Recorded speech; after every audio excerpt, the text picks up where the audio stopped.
Really excited for today. Got Akil from our mortgage broker. He's got some great topics and they specialise in many fields. As you guys know, a lot of our clients are trying to branch into commercial investments for that very reason, because we've all seen our high streets are becoming a bit more depleted. There's a lot more vacant possessions available, and because of permitted development, what we touched on earlier, there's a lot more options now around permitted development, especially around the semi-commercial uses. And I appreciate why investors are falling in love with that sort of side of that investment journey now. What are you most excited for, Mike? Well, I'm a big fan of Akil, and I have been for a long time. And what I'm looking forward to getting out of him is what his predictions are from now for the next couple of years. Because this is a guy who, with his team, lend hundreds of millions of pounds a year to investors. So he's got the insight from the banks. He's got the insights from the business development managers inside the big banks to tell us what's going to happen going forward from 2021. Yeah, he's got a great economic read on things from a global perspective, I think. I'm looking forward to hearing about timescales on the different types of finances. I'm interested to know from his perspective the advice he's got for the average landlord, and then the details around commercial and bridging and things like that as well. So I think it's going to be a great podcast, loads of really good info for everyone listening, from the new investor to the seasoned investor. We're going to cover a lot of topics, so I'm looking forward to it. Shall we get him on? Definitely. Akil, thanks for coming on. Excited to get into this conversation. I know there's a lot of landlords that watch this podcast and listen to this podcast. Me and Tristan was talking off air slightly about exactly what you do within your business, but how has your journey unfolded and how did you get to become managing director of our mortgage broker? You know what, it was I've done the whole 360 in the property investment cycle. So I bought my first property at the age of 21, so a tender age of 21, and actually fell into property just because we had a bit of cash to play with and we wanted to invest that into property. So we went in a bit blind. We got lucky along the way, and I think you make your own luck along the way. So we've always had a tendency to invest into property because we find it a good safe haven for your cash and where you can really appreciate in capital growth. And alongside that, my background is banking and finance. So I started with Halifax and the Bank of Scotland in 2003, and I've had taken up numerous roles within the banking and finance industry to date. So with the love of property investing alongside my experience in banking and finance, I wanted to put that together. So I thought what best way to do it is to get qualified and with a CMAP qualification, so I can give advice to clients that want to join the property ladder, whether they're looking just to buy their first home, as well as buy properties to invest in as well. Love that. Mike's always got the key question for everyone that comes on, slightly answered within that. I was going to say, yeah, you've already given us most of it, but the key question we ask everyone who comes to chat to us is, why become a landlord? Why did you personally choose property over anything else? So yeah, as I did touch on it, it was an accidental, but it was an accidental that I would never change for love or money at the moment. And I think for anybody that's listening to this, or if you're watching your videos, I think property, as I said, it is a safe haven, but you can't go in blindly. And the beauty is that we've got great technology, we've got great agents like yourself that can advise people that want to get onto the property ladder and do it in the most cost effective manner, and investing into the right properties. Because the last thing you want to do is get your fingers burnt, especially if you've saved over 5 years, 10 years and so on. The last thing you want to do is go in blind and really scupper the chances of capital growth and investing money. And most importantly, if you want to become a landlord tomorrow, you want to keep reinvesting the profits into further real estate. So don't go in blindly. I wouldn't change it for the world, as I've said. And I think you can certainly prosper in the investment journey if you invest rightly, in the right manner, I should say. But the most key here is to educate yourself along the way, because every day is a school day in this business. Mortgage rates are changing, the estate agency laws are changing, taxes are changing. So you've got to keep a breadth of all the changes, and it's key that you have the right power team around you. A lot of landlords seem to be accidental landlords. I know it's something that we've spoken about often when we're sat in HQ at Avocado, is the amount of landlords that fall into it. Do you think more landlords would do it if they had that education, or not landlords? Do you think more people would become landlords if they had that education and that confidence? And sometimes it's just a case they're sort of pushed into it, and then actually they realise it's fairly straightforward as long as you've got the right power team, the right education, and they often become a landlord that stays a landlord rather than just being an accidental and then selling 2 years later. If the right education was there, do you think more people would be a landlord? I don't see any reason why they shouldn't be. I think I think, as I said, it's a great asset class to invest in. It's fairly a safe haven. If you look at the average house prices in the early 2000s, they were circa sort of 125,000, and then now they've doubled in less than 2 decades. So, I'd certainly say it's a great asset class to invest in. I think, we talked about technology and the wealth of information out there that's freely available. I think people need to take it on upon themselves to advise themselves and teach themselves, or take up investment classes and so on, or just speak to guys like you and I, to take up the investment advice. We always say our sort of motto is that a client might just come to us advice on day one but not look to buy a property till 12 months later for whatever reason. So we've got no issues with people doing that, and we want people to not go into blindly to any deal, and we're here to handhold them, talking through the journey and the process and so on and so on. Love that. Tristan, I know we've got a couple of questions from people off air and a couple of questions that you've got. So what have we got? What have we got for Akil? So first one is B.R.R.R. So just wondered if you could break down what exactly is B.R.R.R. and how it works. Right, okay, so there's lots of talk about B.R.R.R. online, and it's a great method of investing in and recouping the cash from investment property. So just to break it down, B.R.R.R., it can actually be B.R.R.R.R. So the first B is for buying, and then the first R is for refurbishing the property. Then the second R, or the third letter if you like, is to rent the property. And then I like to follow on from that. And what we're looking to do is we're going to buy it, we're going to refurb it, then we're going to refinance it, then we're going to rent it, and then we're going to repeat that whole journey. So it's called a B.R.R.R. if you like, right? So if you follow that methodology, it's a great way of scaling a portfolio in a very small period of time. Because whereas if you buy a property that doesn't need any works doing to it, yes, you're going to receive a surplus rental income on an annual basis or a monthly, but it'll take you some time to build up that capital reserve to go shopping again to buy the second buy to let. Whereas if you buy a property and you've bought it at the right value and now you're going to add value to the property and then refinance it, i.e. take the cash out that you've put into the property as well as any capital growth you've seen within it, then it speeds up that cash deposit for you to go and buy another property. So it's, in simple terms, you're buying it, you're refurbing it, you're renting it, and you're refinancing it, and then you're going to repeat that process again. So it's a B.R.R.R. but with a few more R's at the end. Perfect. And the logic on that, I guess, being around equity growth so that you can refinance it. It goes back to talking to the right people on the ground to make sure that you're getting the best deal, getting the right deal, because you can't just buy anything and refurb it and then expect for equity growth. So it's really key that you do your prep work on that, I would imagine. 100%. And the key sort of specialist advisors you need around you ensure you're buying it at the right price. So speak to your agents and make sure that you're buying it undervalued, or what's the motives around the vendor selling the property, and where's the value add options for you. And if you can't find value add options, then you need to speak to the relevant people. So maybe a planning consultant, maybe an architect, depending on the size of the property itself. So you've got to look at the end goal, where you want to be, in the end product, if you like. And it's not necessarily the first deal that you see that you can do the B.R.R.R. strategy too. So it's like you've got to kiss a lot of frogs before you meet the prince, or whatever the saying is, right? So it's the same principle here in property as well, I would say. Love that. Interesting. Brilliant. And then the next question I have then, so obviously it's not going to be for everyone in terms of this method, but what would your standout client be for that? So what would your typical client be in order to use this method? Right, so there's a lot of talk about no money down, and then the strategy is that, can I buy property with no money down? The short answer is yes, you can, because it can be done and we've seen people doing it. But the key here is, if you're buying it in cash, then you can do what you want. You can take up private funding, you can take up angel funding, you can partner up with someone that's cash rich but time poor, and so on and so on. But if you're coming to us and you're looking for a mortgage to buy a property and then add value to it and then refinance out of that property, then you've got to make sure you tick all the lender's boxes. And what I mean by that is, if you've got no income, as in no employment income, and you've got no deposit, it's going to be very difficult for me to get you a mortgage, to be honest with you.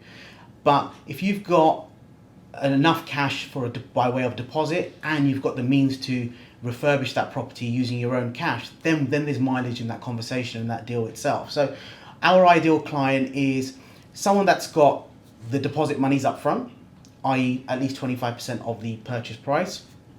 Then he or she that's got the monies to then do the renovation works. And the renovations could be what we call, a tart in turn. So that could be, painting and decorating, new carpets and that sort of stuff. Or it could be more of a scale up conversion where you might do something within permitted development, which those options are widely available now, which is great. Or you might want to go the full hog and apply for planning permission. So there's different varieties of ways of converting and add value to the property. But again, speak to us, speak to your agents, speak to a planning consultant and an architect, depending on that size of scheme that you want to undergo. Probably got an example of that actually, Mike. I think recently, a couple of weeks ago, with one of the ones in Bracknell, the 4-bed that we obviously found for an investment buyer looking to do a very simple buy-to-let, 4-bedroom terrace, just over 335, paid for it. Needed a little bit of love inside. Tart and Turn, I think you said it was. I quite like that. Going to use that. I'm not sure if I'll put a graphic on social media on that, but I like that one. And yeah, made equity growth on it. Let it £150 over what they were expecting, maybe £200 over what they were expecting.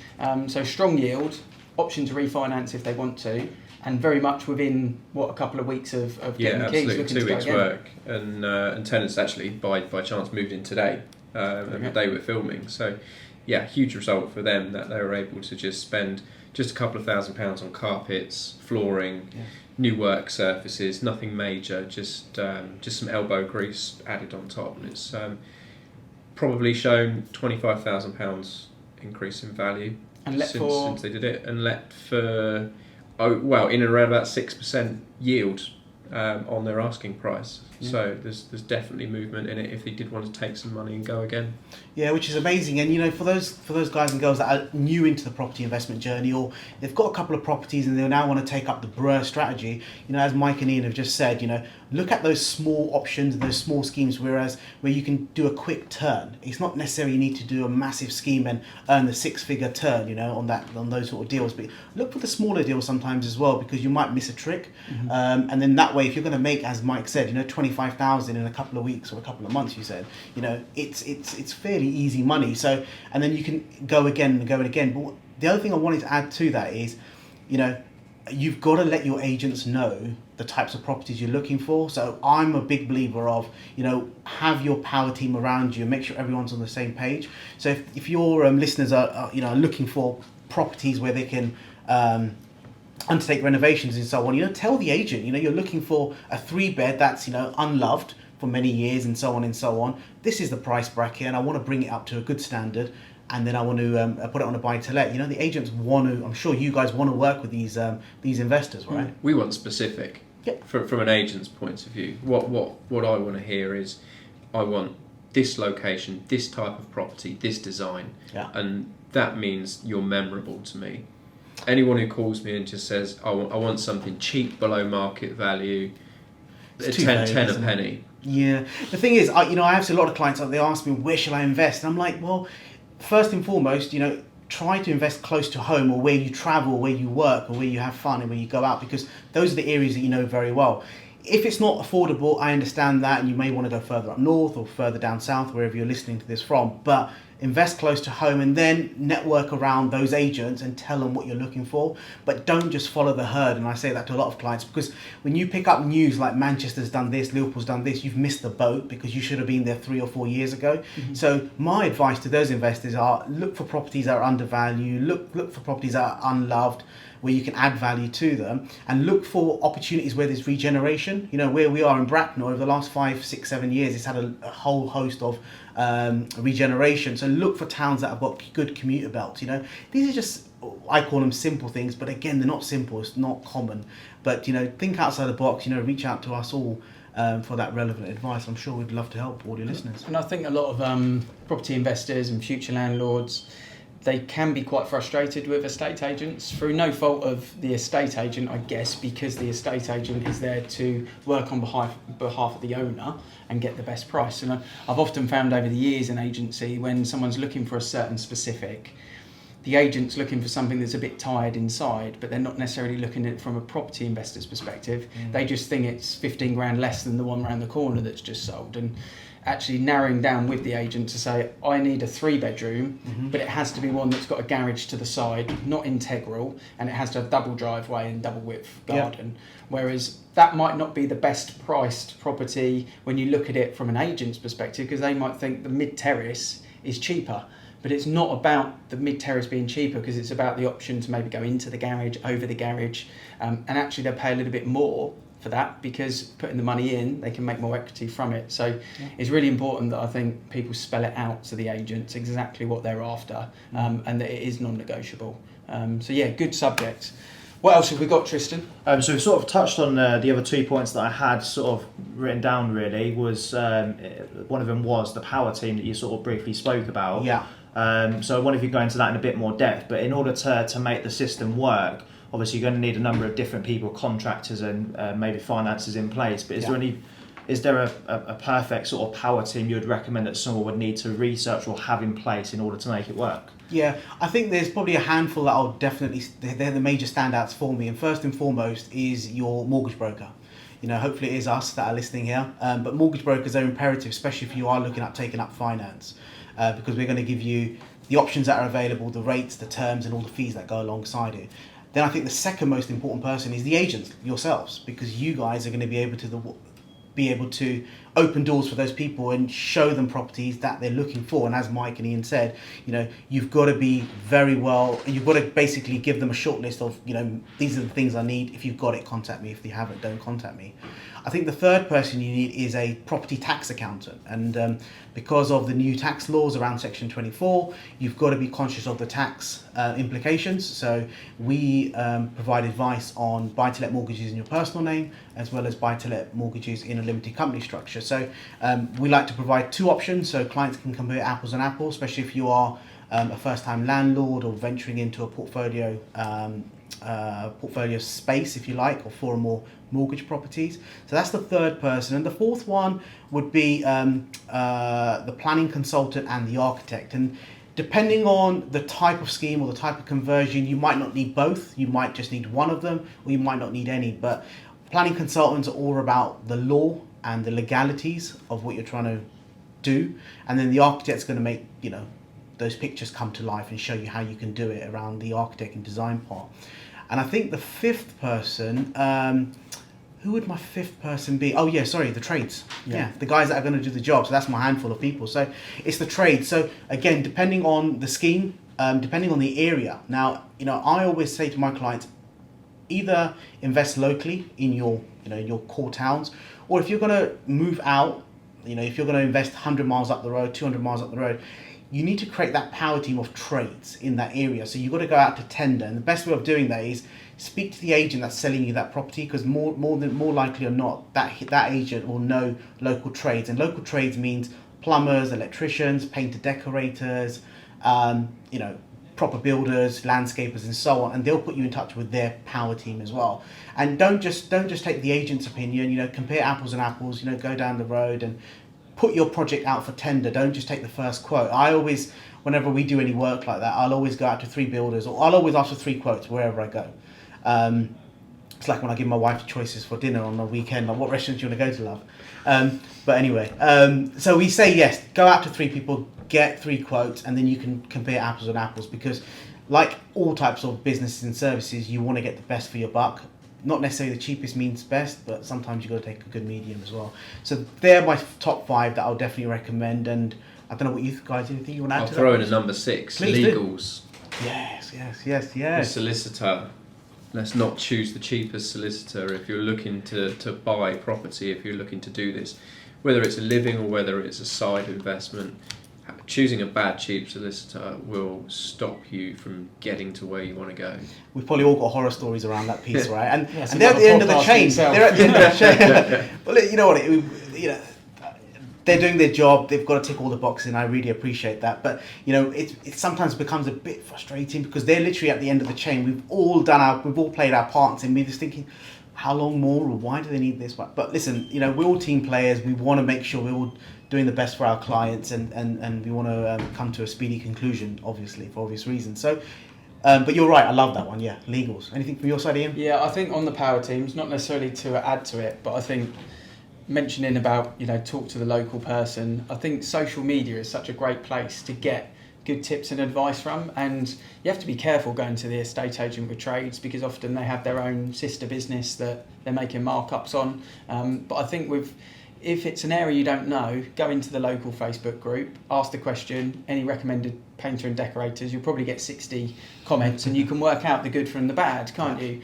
And I think they're little tips that helps if you're going outside of your patch.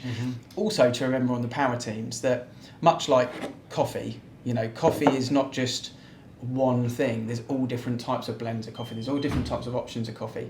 And you obviously put mortgage advisor in that bucket. But from your point of view, obviously you're doing mortgage advice within commercials, buy-to-lets, refinancing.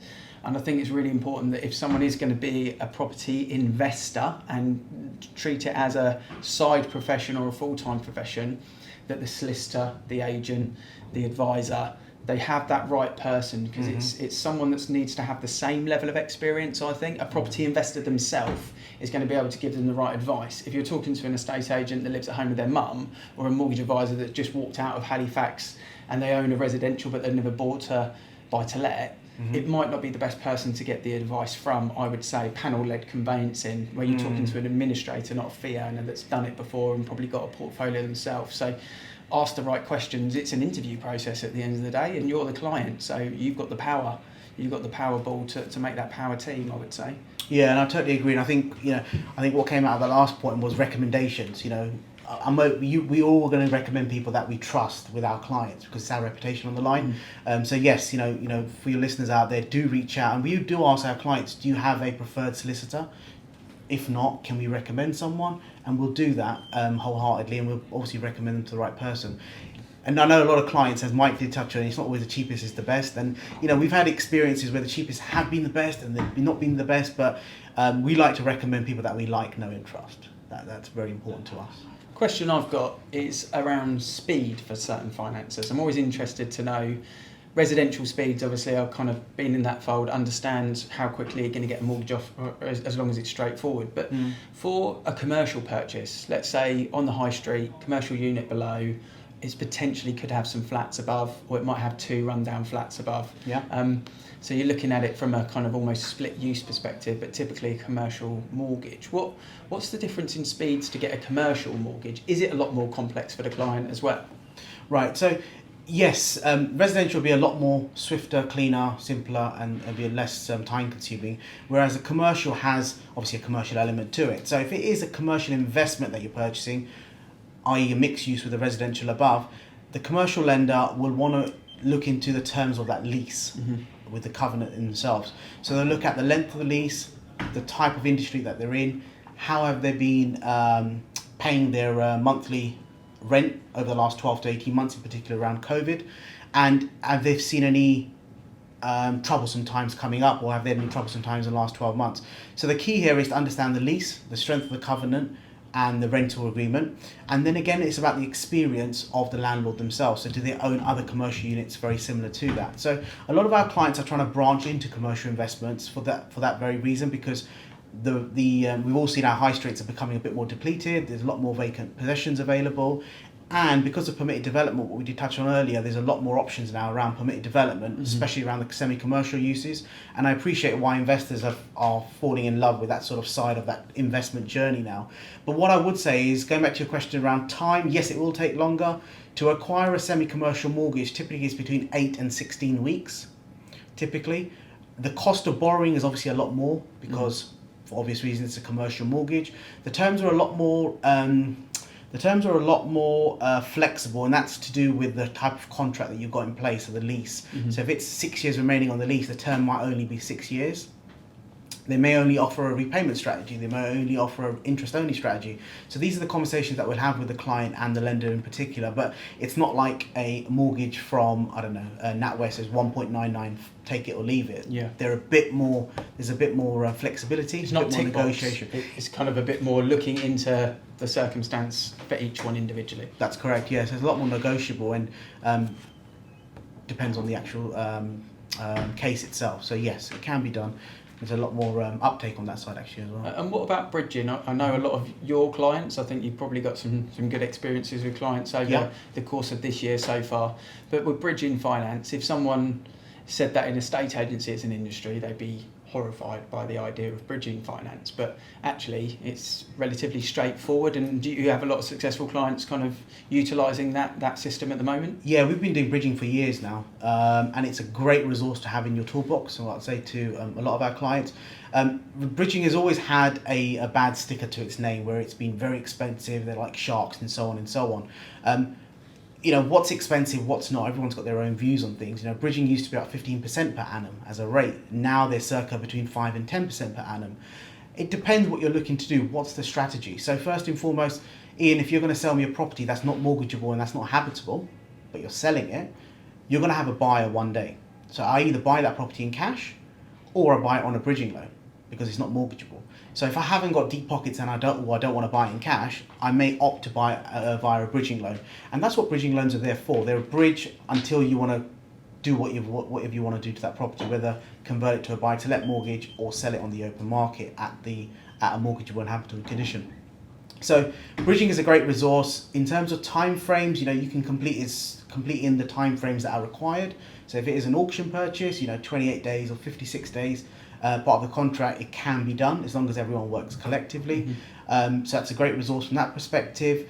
Again, if you're looking at taking up the B.R.R.R.R strategy, the B.R.R.R.R, as Tristan said, bridging plays a great part in that because you haven't got any tie-ins. You can buy it on the 1st of January and repay the bridge on the 1st of March, for example, and there's no penalties.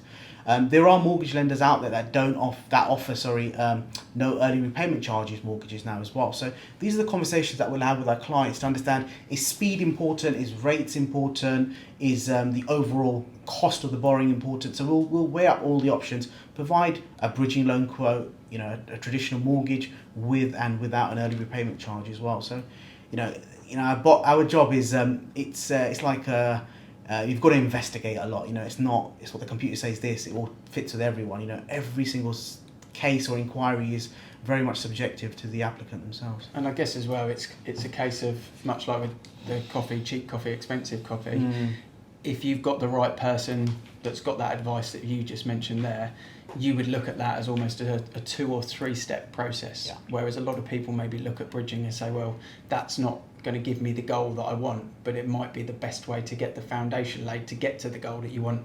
So it's almost, we're doing this to get to that point rather than just this is what we're going to do. So a good option for property investors and people looking to potentially get on the ladder. Maybe, for example, the kitchen is unhabitable, you can't get a mortgage, but you're a kitchen fitter. You get a bridging finance, go in there a couple of weekends on your own, 6 months later, refinance it, and you've had the advantage because you've taken the risk factor with the bridging finance that someone around the corner didn't quite understand the benefits of it, I guess would be a perfect example, really. Yeah, and exactly that. And if those investors are looking to retain those properties and put that inside their portfolio, there are bridging lenders that have a buy-to-let product that sits alongside that bridging loan as well. So these are the conversations we'll have with our clients. What's the end goal? Are you retaining that property? So we can look what they call a bridge to let product. So it's 2 mortgage offers on day one for the bridge and one for the buy to let. As long as you do what you said you were going to do, part of the refurbishment, the bank will then just convert that bridge into a buy to let. So there are numerous ways of cutting the cake, if you like. Like that. Quick fire round. I love these rounds on these podcasts. Mike is going to do quick fire round. He's quick on the draw. The quickest of us today, by the looks of it. Hopefully, switched right on. Right, let's get into it. What happens next in the property market? Ooh, in terms of price? In terms of what's your crystal ball? Prices will keep going up. Rates will go up after 2025. 2025. Yeah. So we've got 4 strong years of 0 point something rates. I believe so, yes. Do you think they'll stay as low as they are currently? Because I've seen some crazy deals at the moment. We're going lower. And residential. I think rates will stay very low, but keep an eye on the 10-year swap in the US because there's talk of that keep going up. So 10-year swap is what you need to keep an eye on. But I think rates will go up in small increments from 2025 onwards. But the other thing you have to keep an eye on is inflation as well, and how they're going to cap inflation and collar that in. So it's a bit of a geeky topic, but something that we as property professionals need to know a bit more about. So it's very, very important. Next question, quick firing. If you could invent or invest in the perfect deal tomorrow, what would it look like? It'll be a semi-commercial property where I convert the commercial into residential. Change of use. Change of use. And what's the best One single piece of advice you could offer a landlord. One pearl of wisdom. Don't do what you did previously. You need to pivot and go with modern technology and modern ways of investing in property. Like it. Very good. Good on the quick fire. I'm interested that I think we might have to do a separate subject on the crystal ball of the property market. I think that's a different conversation to have as well. Some great advice, some great information there, stuff that I'll take on board. I'm sure there's some bits that you guys are taking on board as well. So yeah, really, really enjoyed that podcast, and thank you for joining us, Akil. Pleasure. Thanks for having me, guys. Thank you. So gents, Akil's just finished his podcast. I love that podcast. There's loads of great insight, and he left us with a little bit of a tease at the end there with his mystic Meg prediction into what happens with the property market. But it was as good as I thought it was going to be, and I think probably all of us took a little bit of advice from it as well, from his perspective. Mike, you had a couple of key questions in there with him, but what was the kind of key takeaways that you took from that one? Well, it's good to get to know the man behind the brand. First and foremost, I think it's really good that someone was prepared to step up and say, this is who I am, this is what I like, this is what I don't like. But yeah, to get a mortgage broker on camera and give you his opinion all the way through to 2025, it's a massive confidence builder for me.